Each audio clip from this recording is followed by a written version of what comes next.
할렐루야, 안녕하세요. 오늘은 마태복음 7장 공부하겠습니다. 1절, 비판을 받지 아니하려거든 비판하지 말라. 너희가 비판하는 그 비판으로 너희가 비판을 받을 것이요 너희가 헤아리는 그 헤아림으로 너희가 헤아림을 받을 것이니라. 1절과 2절에서는 비판하지 말라고 하십니다. 이 말씀은 마치 동해 보복법을 연상시킬 수 있습니다. 눈에는 눈으로, 이에는 이로 갚아주라고 하신 것처럼 비판을 한다고 한다면 우리도 그 비판을 그대로 우리가 받을 것이라고 이야기하십니다.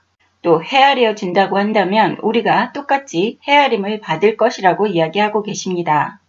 3절, 어찌하여 형제의 눈 속에 있는 티는 보고 네 눈 속에 있는 들보는 깨닫지 못하느냐. 보라, 네 눈 속에 들보가 있는데 어찌하여 형제에게 말하기를 나로 네 눈 속에 있는 티를 빼게 하라 하겠느냐. 여기에서 말씀하시는 눈 속에 있는 티를 이야기하시는 것은 사람을 볼 때에 깨끗한 마음으로, 편견 없는 마음으로 그 사람을 보고 평가하라고 이야기하시는 말씀입니다. 5절에 외식하는 자여 먼저 네 눈 속에서 들보를 빼어라.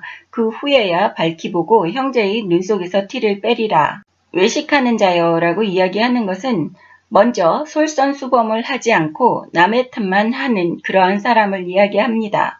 사랑이 없는 사람입니다. 먼저 눈 속에서 들보를 빼라고 하십니다. 먼저 자신이 솔선수범해서 그 사람을 편견 없이 순수한 깨끗한 눈으로 볼 때에 그 상대의 형제가 자신의 눈 속에 있는 티를 빼내야 것이라고 솔선수범하라고 이야기하십니다. 6절, 거룩한 것을 개에게 주지 말며 너희 진주를 돼지 앞에 던지지 말라. 그들이 그것을 발로 밟고 돌이켜 너희를 찢어 상하게 할까 염려하라. 여기에서 개, 돼지는 하나님의 말씀을 멸시천대하는 사람들을 이야기하고 있습니다. 개와 돼지에게 그들에게 하나님의 거룩한 말씀을 주지 말라고 하시는 말씀입니다. 즉 상대를 하지 말고 그들은 아예 생각도 하지 말라고 하십니다. 우리가 그들과 상대를 했을 때 찢어서 상하게 될까 염려하는 예수님의 모습을 볼 수 있습니다. 즉 좋은 것을 좋은 것으로 알아보지 못하는 그러한 사람들이 있다고 예수님께서 설명하고 계십니다. 7절, 구하라 그리하면 너희에게 주실 것이요 찾으라 그리하면 찾아낼 것이요 문을 두드리라 그리하면 너희에게 열릴 것이니 구하는 이마다 받을 것이요 찾는 이는 찾아낼 것이요 두드리는 이에게는 열릴 것이니라. 너희 중에 누가 아들이 떡을 달라 하는데 돌을 주며 생선을 달라 하는데 뱀을 줄 사람이 있겠느냐. 너희가 악한 자라도 좋은 것으로 자식에게 줄 줄 알거든 하물며 하늘에 계신 너희 아버지께서 구하는 자에게 좋은 것으로 주시지 않겠느냐. 그러므로 무엇이든지 남에게 대접을 받고자 하는 대로 너희도 남을 대접하라. 이것이 율법이요 선지자니라.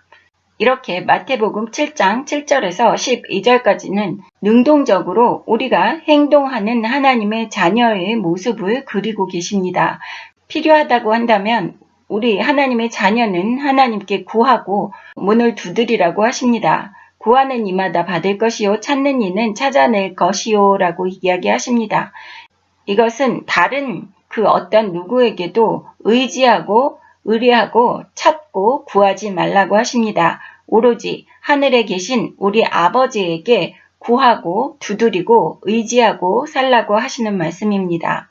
너희 중에 누가 아들이 떡을 달라는데 돌을 주며 생선을 달라 하는데 뱀을 줄 사람이 있겠느냐 라고 이야기하시는 것은 하나님은 우리에게 실망을 주시는 분이 아니며 하나님께 구하면 우리가 얻을 수 있다는 것을 예수님께서 말씀해 주고 계십니다. 너희가 악한 자라도 좋은 것으로 자식에게 줄 줄 안다고 이야기하시는 것은 하나님께서 인간의 부모보다도 우리를 더 많이 사랑하시고 꼭 우리에게 구하는 것을 응답해 주신다고 이야기하시는 것입니다. 간혹 가다가 우리가 기도를 하는데도 하나님께서 응답해 주시지 않는다고 불평을 하시는 분들이 있습니다. 그것은 여러분께서 기도로 간구하는 것이 하나님 앞에 죄일 수도 있고 또한 그 간구하는 것이 이루어졌을 때에 하나님과 관계가 소홀해지고 멀어질 수 있기 때문에 하나님께서 주시지 않을 수도 있습니다. 또 다른 이유는 하나님께서 기뻐하는 자가 아닌 하나님의 자녀가 아닌 사람이 자녀로 착각하고 하나님께 구할 때에 하나님께서 들어주시지 않는 것입니다. 하나님의 자녀가 아니기 때문입니다. 또한 하나님의 자녀이지만 하나님 앞에 나아가서 기도할 때에 여러분께서 회개하지 않고 죄가 있는 상태에서 하나님께 기도를 올린다고 한다면 하나님께서 우리의 죄 때문에 우리의 기도를 듣지도 않으신다고 이야기하셨습니다. 12절에 보시면 남에게 대접을 받고자 하는 대로 너희도 남을 대접하라고 이야기하십니다. 그것이 율법이고 선지자라고 이야기하십니다. 이것은 우리 사람들은 항상 먼저 대접을 받고자 하는 마음이 큽니다. 그래서 상대방에서 나를 어떻게 대해주는지에 따라서 우리가 상대방을 대합니다. 하지만 하나님께서 말씀하시는 것은 모든 면에서 솔선수범을 하라고 하십니다. 또한 남을 배려하는 마음을 가지라는 것이 율법이며 선지자라고 이야기하시는 것을 볼 수 있습니다. 13절 좁은 문으로 들어가라. 멸망으로 인도하는 문은 크고 그 길이가 넓어 그리로 들어가는 자가 많고 생명으로 인도하는 문은 좁고 길이 협착하여 찾는 자가 적음이라. 이 좁은 문으로 들어가라고 이야기하시는 것은 그 문자 자체로 문이 아닙니다. 우리가 어렵고 힘든 것은 피하고 오로지 쉽고 편안한 길로만 가고자 한다면 그 길은 멸망의 길이라고 이야기하시는 것입니다. 여기에서 또한 좁은 문은 하나님의 말씀에 순종하는 것이 그렇게 편하고 넓은 길이 아니라는 것을 의미하고 있습니다. 편하고 넓은 길은 대부분이 하나님의 말씀을 불순종하며 세상 것이라는 것을 의미하고 있습니다. 또한 우리 육신의 욕심을 따라서 가는 것이 크고 넓은 길이라고 이야기하고 계십니다. 생명으로 인도하는 문은 좁고 길이 협착하여 찾는 자가 적음이라 라고 이야기하시는 것은 생명으로 가기 위함, 즉 천국으로 가기 위해서는 제한적인 삶을 의미하고 있습니다. 15절부터 27절까지는 열매로 그들을 안다고 예수님께서 하시는 말씀입니다. 15절 거짓 선지자들을 삼가하라. 양의 옷을 입고 너희에게 나오나 속에는 노략질하는 일이라. 지금 현재를 이야기하는 것은 거짓 목사들과 거짓 하나님의 말씀을 전하는 그러한 사람들을 삼가하라, 조심하라고 이야기하십니다. 겉으로 보기에는 멀쩡하고 양같이 보여도 그 속마음은 우리를 노략질하는 그러한 사탄의 조정을 받는 선지자들이라고 이야기하십니다. 16절 그들의 열매로 그들을 알지니 가시나무에서 포도를 또는 엉겅퀴에서 무화과를 따겠느냐. 이와 같이 좋은 나무마다 아름다운 열매를 맺고 못된 나무가 나쁜 열매를 맺나니 좋은 나무가 나쁜 열매를 맺을 수 없고 못된 나무가 아름다운 열매를 맺을 수 없느니라. 아름다운 열매를 맺지 아니하는 나무마다 찍혀 불에 던지느니라. 이러므로 그들의 열매로 그들을 알리라.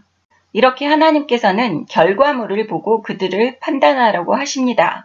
나무는 열매로 결과를 냅니다. 그래서 가시나무에서는 포도를 또는 엉겅퀴에서 무화과를 열매 맺을 수 없습니다.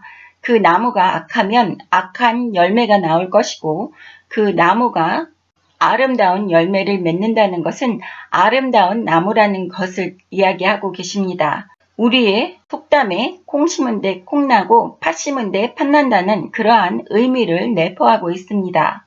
또 아름다운 열매를 맺지 아니하는 나무마다 찍혀 불에 던지느니라. 우리의 행실과 마음과 모든 것이 하나님 앞에 아름답게 열매를 맺지 못한다고 한다면 찍혀서 불에 던져지느니라. 찍혀서 우리는 유황불에 던져진다고 하십니다. 지옥으로 떨어진다고 이야기하시는 것을 볼 수 있습니다. 이러므로 그들의 열매로 그들을 알리라. 아무리 자신들이 양 옷을 입고 우아하고 거룩한 척을 한다고 해도 그 사람들의 행실과 그 사람들이 만들어 놓은 결과물로 인하여 판단을 할 수 있다고 말씀하시는 것입니다. 21절 나더러 주여 주여 하는 자마다 다 천국에 들어갈 것이 아니오 다만 하늘에 계신 내 아버지의 뜻대로 행하는 자라야 들어가리라. 그날에 많은 사람이 나더러 이르되 주여 주여 우리가 주의 이름으로 선지자 노릇하며 주의 이름으로 귀신을 쫓아내며 주의 이름으로 많은 권능을 행하지 아니하였나이까 하리니 그때 내가 그들에게 밝히 말하되 내가 너희를 도무지 알지 못하니 불법을 행하는 자들아 내게서 떠나가라 하리라. 그러므로 누구든지 나의 이 말을 듣고 행하는 자는 그 집을 반석 위에 지은 지혜로운 사람 같으리니 비가 내리고 창수가 나고 바람이 불어 그 집에 부딪히되 무너지지 아니하나니 이는 주추를 반석 위에 놓은 까닭이요 나의 이 말을 듣고 행하지 아니하는 자는 그 집을 모래 위에 지은 어리석은 사람 같으리니 비가 내리고 창수가 나고 바람이 불어 그 집에 부딪힘에 무너져 그 무너짐이 심하니라. 21절에 보시면 주여 주여 하는 자마다 천국에 못 들어간다고 하십니다. 예수님을 아무리 부르짖으면서 주여 주여 한다고 믿는다고 입술로만 고백한다고 되는 것이 아니라 하늘에 계신 아버지의 뜻대로 행하는 자라야 들어간다고 합니다. 천국은 하나님 아버지 말씀, 뜻, 즉 율법, 모세, 오경을 순종하고 실행하는 사람들이 들어갈 수 있다고 말씀하십니다. 입술로만 주님을 찾는다고 들어갈 수 있다는 것이 아닙니다.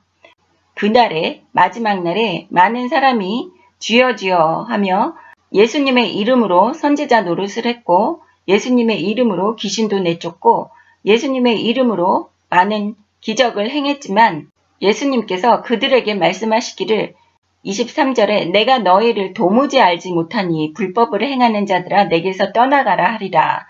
이것은 예수님께서 다시 한번 강조하시는 것입니다. 알지 못하고 불법을 행하는 자들이라고 이야기하십니다. 즉 하나님의 말씀에 순종은 안 하고 예수님의 이름의 능력을 하나님의 자녀들 위에는 사용할 수 없고 권한도 주시지 않았는데 그들은 예수님의 이름을 도용해서 자신들이 기적을 행하고 선지자 노릇을 했다고 하시는 말씀입니다.